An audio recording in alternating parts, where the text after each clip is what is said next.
नमस्कार दोस्तों, welcome back to my YouTube channel. मेरे इस यूट्यूब चैनल में आप सभी का स्वागत है। दोस्तों मैं लेके आया हूँ टॉप 20 क्वेश्चन दोस्तों, जो कि ऑल कॉम्पिटेटिव एग्जाम के लिए अति महत्वपूर्ण रहने वाले हैं। आप किसी भी कॉम्पिटेटिव एग्जाम की तैयारी करते हैं तो यह क्लास आपके लिए अति महत्वपूर्ण रहने वाली है। दोस्तों टॉप 20 प्रश्न रहने वाले हैं ये हमारी क्लास में, जिसमें से आपको दोस्तों 20 में से कम 12 तो सही करने ही हैं, नहीं तो 18 का टारगेट आप लेके चलें। ठीक है, तो दोस्तों स्टार्ट करते हैं अपने प्रश्न से। पहला प्रश्न हमारा कह रहा है दोस्तों, कह रहा है दस रोजा पत्रिका राष्ट्रीय आंदोलन के दौरान किसने प्रारंभ की थी। बताइए, 10 रोजा जो पत्रिका है राष्ट्रीय आंदोलन के दौरान किसने प्रारंभ की थी दोस्तों। बताइए, मोहम्मद अली जिन्ना ने, अब्दुल गफ्फार खान ने, लाला लाजपत राय या बाल गंगाधर तिलक ने। तो इसका राइट आंसर क्या होगा, बोलेंगे अब्दुल गफ्फार खान ने इसे प्रारंभ किया था। ठीक है, ऑप्शन नंबर बी आपका करेक्ट होता है। नेक्स्ट प्रश्न देखेंगे।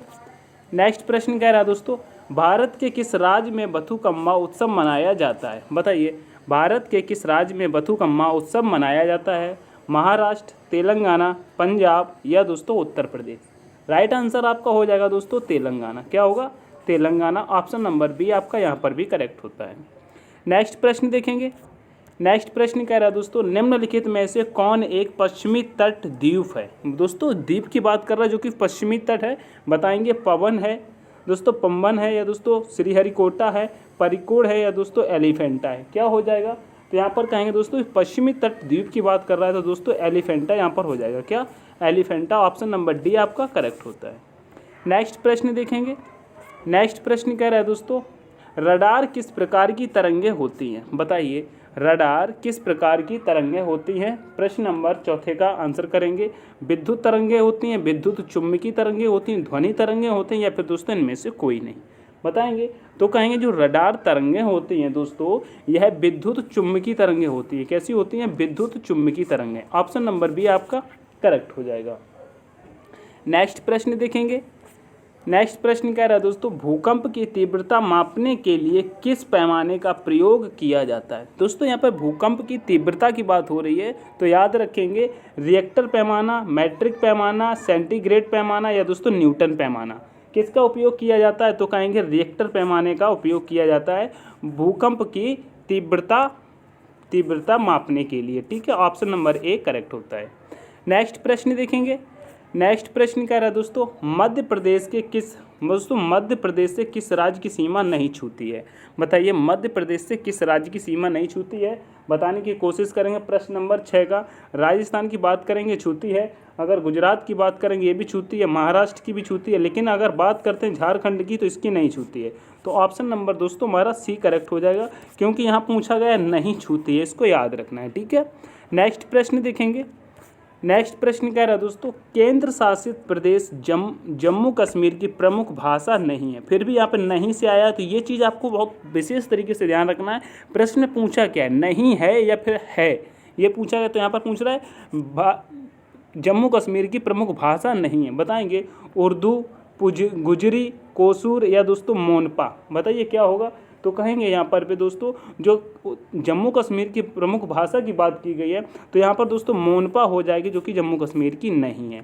ऑप्शन नंबर डी आपका करेक्ट होता है, बाकी तीनों जम्मू कश्मीर में बोली जाती हैं। नेक्स्ट प्रश्न देखेंगे। नेक्स्ट प्रश्न कह रहा है दोस्तों, भारत के पश्चिमी बिंदु का नाम बताइए। बताइए, भारत के पश्चिमी बिंदु का नाम क्या है। बताएंगे अमरेली है, दाहोद है या दोस्तों भरूच है या दोस्तों गोहर मोती है। बताइए क्या है। प्रश्न नंबर 8 का कहेंगे पश्चिमी बिंदु का नाम क्या है भारत के, तो कहेंगे गौहर मोती है। आप लोगों को कमेंट करके बताना यह गौहर मोती किस राज्य में है। बताएंगे कमेंट करके गौहर मोती जो है यह किस राज्य में पड़ता है। ठीक है, नेक्स्ट प्रश्न पूछते हैं। नेक्स्ट प्रश्न कह रहा है, उड़ीसा में कोणार्क मंदिर दोस्तों, कोणार्क का सूर्य मंदिर किसने बनवाया था। बताइए, उड़ीसा में जो दोस्तों कोणार्क का सूर्य मंदिर स्थित है यह किसने बनवाया था। नरसिंह प्रथम ने, नरसिंह द्वितीय ने, पुलकेशिन प्रथम ने या दोस्तों पुलकेशिन द्वितीय ने। किसने बनवाया था, तो कहेंगे जो कोणार्क का सूर्य मंदिर उड़ीसा में स्थित है यह दोस्तों नरसिंह प्रथम ने बनवाया था। किसने बनवाया था, नरसिंह प्रथम ने बनवाया था। ऑप्शन नंबर ए आपका करेक्ट होगा। नेक्स्ट प्रश्न की तरफ चलेंगे।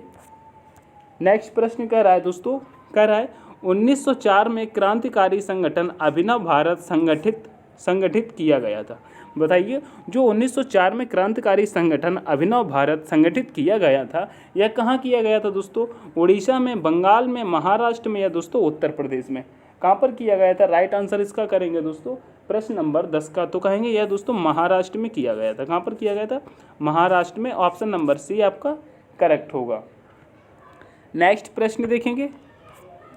नेक्स्ट प्रश्न क्या रहा दोस्तों? गोपाल कृष्ण गोखले ने किस वर्ष भारत सेवक मंडल की स्थापना की थी? कह रहा है भारत सेवक मंडल की स्थापना गोपाल कृष्ण गोखले ने कब की थी? 1902, 1903, 1904 या दोस्तों 1905? प्रश्न नंबर 11 के बताएंगे, तो कहेंगे दोस्तों गोपाल कृष्ण गोखले ने दोस्तों भारत सेवक मंडल की स्थापना 1905 में की थी। कब की थी दोस्तों? 1905 में की थी ना, ठीक है। ऑप्शन नंबर डी आपका करेक्ट होता है। नेक्स्ट प्रश्न देखेंगे। नेक्स्ट प्रश्न क्या रहा दोस्तों? पाबना आंदोलन 1857 ईस्वी में कहाँ हुआ था? बताइए। पाबना आंदोलन 1827 ईस्वी में कहाँ पर हुआ था? बताइए। बंगाल में, बिहार में, उत्तर प्रदेश में या दोस्तों मध्य प्रदेश में? बताइए पाबना आंदोलन का संबंध कहाँ से है? बताएंगे।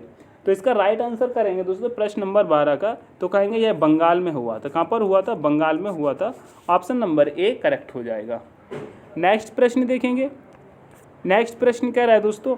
रबी फसल कब बोई जाती है? बताइए। रबी की फसल कब बोई जाती है? कि मई महीने में, अक्टूबर और नवंबर महीने में, जून जुलाई महीने में या अगस्त महीने में? बताएंगे। तो दोस्तों रबी की जो फसल होती है अक्टूबर और नवंबर महीने में बोई जाती है, ठीक है। ऑप्शन नंबर बी करेक्ट हो जाएगा। नेक्स्ट प्रश्न देखेंगे। नेक्स्ट प्रश्न क्या रहा है दोस्तों? अंतर्राष्ट्रीय चंद्रमा दिवस कब मनाया जाता है? बताएंगे। अंतर्राष्ट्रीय चंद्रमा दिवस कब मनाया जाता है? 20 जुलाई, 25 अगस्त, 12 नवंबर या दोस्तों 1 जुलाई?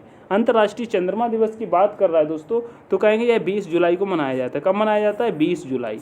ऑप्शन नंबर ए करेक्ट हो जाएगा। नेक्स्ट प्रश्न देखेंगे। नेक्स्ट प्रश्न कह रहा है टीपू सुल्तान मस्जिद कहाँ पर स्थित है? बताएंगे। टीपू सुल्तान मस्जिद कहाँ स्थित है? प्रश्न नंबर 15 का आंसर करेंगे फटाफट। मैसूर में, बेंगलुरु में, कोलकाता में या दोस्तों दिल्ली में? कहाँ स्थित है टीपू सुल्तान मस्जिद? प्रश्न नंबर 15 का आंसर करें तो कहेंगे यह कोलकाता में स्थित है। कहाँ पर स्थित है? कोलकाता में स्थित है। ऑप्शन नंबर सी आपका करेक्ट हो जाएगा। नेक्स्ट प्रश्न देखेंगे। नेक्स्ट प्रश्न कह रहा है वास्को डिगामा भारत कब आया था? बताइए। वास्को डिगामा भारत कब आया था? 1492, 1498, 1948 या 1857 में? बताएंगे। वास्को डिगामा भारत कब आया था? तो कहेंगे वास्को डिगामा भारत कब आया था? तो दोस्तों यह 1498 में आया था। कब आया था? 1498 में। तो ऑप्शन नंबर बी आपका करेक्ट हो जाएगा। नेक्स्ट प्रश्न देखेंगे। नेक्स्ट प्रश्न कह रहा है दोस्तों गोवा को पुर्तगालियों से स्वतंत्रता किस वर्ष प्राप्त हुई थी? बताइए। गोवा पुर्तगालियों से स्वतंत्रता कब आज़ाद हुआ था? बताएंगे। 1960 में, 1963 में, 1961 में या दोस्तों 1962 में? बताएंगे कब मिली थी गोवा को पुर्तगालियों से स्वतंत्रता? बताने की कोशिश करेंगे तो कहेंगे दोस्तों यह 1961 में पुर्तगालियों से मुक्त हुआ था। तो दोस्तों ऑप्शन नंबर सी आपका करेक्ट हो जाएगा, ठीक है। अगर पूछा जाता है पुर्तगाली सबसे पहले भारत में कहाँ आए थे, तो दोस्तों भारत में कहाँ आए थे? गोवा में आए थे। और पुर्तगाली भारत से कहाँ से गए थे? तो दोस्तों सबसे बाद में गोवा से ही गए थे, ठीक है, याद रखेंगे। नेक्स्ट प्रश्न देखेंगे। नेक्स्ट प्रश्न कह रहा है शिवाजी के साम्राज्य की राजधानी कहाँ थी? बताइए। शिवाजी के साम्राज्य की राजधानी कहाँ थी? पुणे में थी, रायगढ़ में थी, कारवाड़ में थी या दोस्तों पुरंदर में थी? कहाँ पर थी बताने की कोशिश करेंगे तो कहेंगे यह रायगढ़ में थी। कहाँ पर थी शिवाजी की साम्राज्य की राजधानी? रायगढ़, ठीक है। ऑप्शन नंबर बी करेक्ट होगा। नेक्स्ट प्रश्न कहता है दोस्तों हरियाणा के दूसरे सबसे लंबे समय तक रहने वाले मुख्यमंत्री कौन थे? बताएंगे। हरियाणा में दूसरे सबसे लंबे समय तक रहने वाले मुख्यमंत्री कौन थे?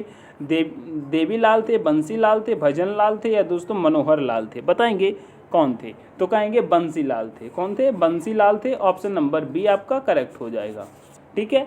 नेक्स्ट प्रश्न देखेंगे। नेक्स्ट प्रश्न क्या रहा है दोस्तों निम्न में से चूहीमल, दोस्तों क्या कह रहा है चूहीमल तालाब कहाँ स्थित है? बताएंगे। चूहीमल तालाब कहाँ पर स्थित है? नूह में, पलवल में, फरीदाबाद में या दोस्तों गुरुग्राम में? कहाँ पर स्थित है बताएंगे। तो दोस्तों जो चूहीमल तालाब की बात की जाती है तो यह दोस्तों नूह में स्थित है। कहाँ स्थित है? नूह में स्थित है। और ऑप्शन नंबर ये आपका करेक्ट हो जाएगा। दोस्तों यहाँ पर आपके होते हैं 20 प्रश्न कंप्लीट। इनमें से आपका स्कोर क्या रहा है? कमेंट करके ज़रूर बताएंगे। अगर आपको यह प्रश्न पसंद आते हैं दोस्तों तो वीडियो को लाइक करके दोस्तों अपने दोस्तों के साथ शेयर करेंगे और हमारे चैनल को अभी तक अगर सब्सक्राइब नहीं किया तो सब्सक्राइब जरूर करेंगे। इन प्रश्नों की आप PDF विद आंसर की के साथ चाहते हैं तो दोस्तों हमने वीडियो के डिस्क्रिप्शन में टेलीग्राम का लिंक दे रखा है, वहाँ से आप टेलीग्राम ज्वाइन करके PDF प्राप्त कर सकते हैं। ठीक है, तो इस क्लास को मैं यहीं पर समाप्त करता हूँ। मिलता हूँ नेक्स्ट वीडियो में, तब तक के लिए take care, all the best, thanks for watching.